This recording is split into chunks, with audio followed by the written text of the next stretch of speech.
Usap-usapan ngayon sa social media ang pagkikita ni Senator JV Ejercito at Representative Terry Ridon. Para saan ba ang meeting na ito? Ang tanong muna, meeting ba ito? O simpleng salo-salo lamang? Ayon sa post ni Ate Joey De Vive, the impeachment trial judge JV Ejercito with the impeachment prosecutor Terry Ridon. Ano naman ang pinag-usapan nyo over halo-halo? So kung ating babasahin ng komento doon sa post ay isang conflict of interest daw.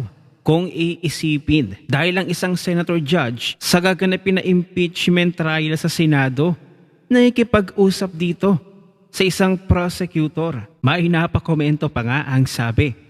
Nitreat ni Ridon si JV ng halo-halo kasi syempre nakuha na ang maleta. Pinag-uusapan kung anong brand ng maleta ang may pinakamalaking space para paglagyan ng kwan. At ang post na pinagbasihan ni Ate Joey De Vive ay mula sa Molo Mansion. Ang caption, a sweet stop at Molo Mansion. Senator JV Ejercito, Congressman Terry Ridon, and Congresswoman Jam Jam Baronda cooled off with the best halo-halo in town at hello-halo here at Molo Mansion. Thank you for visiting and experiencing the refreshing flavors and laid-back charm of Molo Mansion. Na kung saan makikita natin ng litrato ni Senator JV kasama nga itong si Congressman Terry Ridon. Talagang confirmed. At alam nyo, nung ating chinek yung mismong Facebook page ng Molo Mansion, abay wala na doon ang post na ito. Deleted na. Kung kayo ang tatanungin, hindi ba parang magiging conflict of interest ito? Well, hindi naman masama na makisalamuha Senator JV sa iba't ibang tao, pero delikadesa naman, alam naman ni Senator JV na siya ay magiging senator judge sa gaganaping impeachment. Tapos itong kanyang makikihalubilo pa, ang kanyang makakasama pa, ay isang prosecutor naman mula sa kongresista na siyang dilitis kay VP Sara. So ang iisipin agad ng taong bayan, conflict of interest. Sige, ganito ha, maghambing tayo. O halimbawa, itong mga senator judge na nasa majority, nakipagkita din at nagkaroon din ng salo-salo ng halo-halo with Vice President Sara o hindi na kay Vice President Sara. Dito na lamang sa mga lawyers ni VP Sara o mga defense lawyers ni VP Sara. Makapaghalo-halo, kwentuhan dito sa mga senator judge ng majority. Anong iisipin ninyo? Hindi ba ganoon din? Well, hindi naman masama na magkaroon ng casual interaction, normal naman sa mga opisyal na mag-usap-usap in a light setting. Kaso nga lang, may gaganapin kasi na impeachment. So dapat, pahupain muna yun. Delikadesa. After ng impeachment, kapag tapos na yung impeachment, nahatulan na si VP Sara sa kanyang impeachment, ayun, pwede na. Pwede na ulit magsalo-salo, nag-casual interaction, o kung ano pa man ang gagawin ninyo. Kung wala magiging conflict of interest, alam mo naman ang taong bayan ngayon, Diyos ko. Sa social media palalo nakikita nila. Pag-iisipan nila yan. Malawak na ang pag-iisip ngayon ng mga Pilipino. At nang makita ng taong bayan, ang litrato na ito ni Senator JV na nakikipag-usap sa isang prosecutor, nalilitis kay VP Sara, ay marami na ang nadismaya sa kanya. At alam nyo ba ang sinasabi nila sa comment section?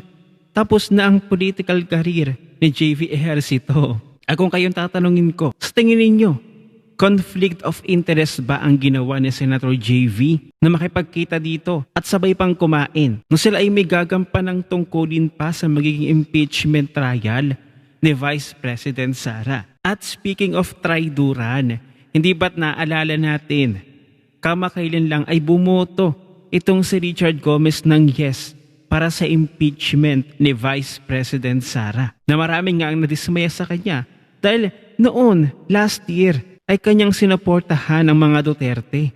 Pero ngayon, in-impeach niya si Vice President Sara sa Kamara. Kaya tuloy ang tanong ng taong bayan, may dumating bang maleta? Eto nga ngayon, dinepensahan siya at pinagtanggol ng kanyang asawa na si Lucy Torres Gomez. Well, expected naman yun dahil asawa niya yun eh. Ang sabi dito, nagpahayag ng suporta at depensa si Ormoc City Mayor Lucy Torres Gomez para sa kanyang asawa na si Congressman Richard Gomez matapos itong bumoto ng yes sa usapin ng impeachment ni Vice President Sara.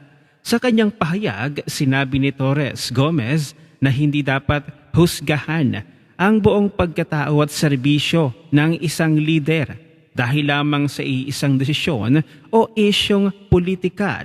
Giit niya, may kanya-kanyang paninindigan at prinsipyo ang bawat lider, lalo na sa mga sensitibong usaping may kinalaman sa pamahalaan at bansa. Ayon kay Torres Gomez, posibleng nakabatay ang naging boto ng kongresista sa kanyang pananaw kung ano ang makakabuti para sa kinabukasan ng kanilang distrito at ng bansa.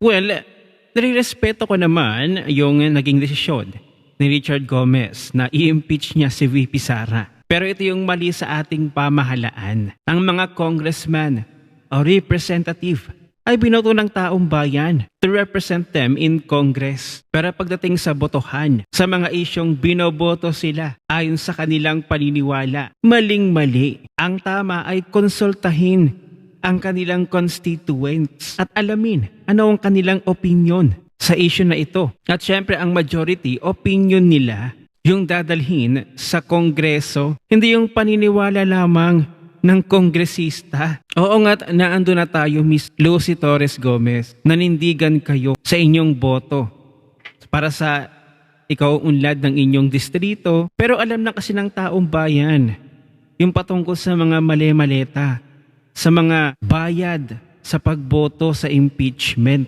Kapalit na hindi ka boboto sa impeachment. Alam na yun ng taong bayan. Bumoto kayo ngayon ng yes. So nahusgahan kayo ngayon ng taong bayan. So ngayon, ang tingin sa inyo ng taong bayan ngayon, gahaman at bulag sa katotohanan. Kaya nga kahit ano ang paliwanag nyo ngayon na mag-asawa ni Richard Gomez at ni Lucy Torres Gomez, ay nangyari nang nangyari. Tapos na, nakaboto na kayo, na-impeach na si VP Sara. So ang mangyayari niyan ngayon sa future election, kung kayo tatakbo, wag na kayong mag-expect dahil babalikan kayo ng mga supporters ni VP Sara diyan sa Ormoc. Ganoon na lamang ba tayong mga politiko? Pera-pera na lamang ba? Pera na lamang ba ang talagang makapagbabago ng ating desisyon bilang isang public servant na kahit alam mo na mali, ay gagawin mo pa din? So dapat ito hindi sariling desisyon ninyo ni Richard Gomez o ng mag-asawa kayo. Kayo ay representative lamang ng inyong distrito, ng inyong nasasakupan. So kung ano dapat yung boses at gusto, majority ng inyong nasasakupan, yung dapat ang inyong sinunod. Richard Gomez, Lucy Torres. Kung kayo bumoto ng no, ay hahangaan pa kayo ng taong bayan. Maiintindihan pa ng inyong constituents na hindi kayo bumoto sa impeachment kasi pamumulitika lamang yan. So may prinsipyo kayo, tataas ang tingin sa inyo ng taong bayan. Pero ngayon bumoto nga kayo ng yes, nawalan sa inyo ng gana ang taong bayan. Nawalan ng kanilang pagtingin sa inyo, ang respeto, ang mataas na pagtingin sa inyong mag-asawa. Na dati, proud to 30 naman kayo. Pero ano nangyari?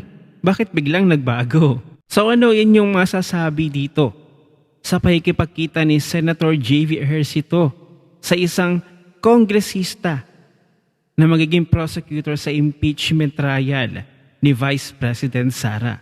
Is it a conflict of interest or normal lamang sa mga opisyal ng gobyerno? Ano ang inyong opinyon?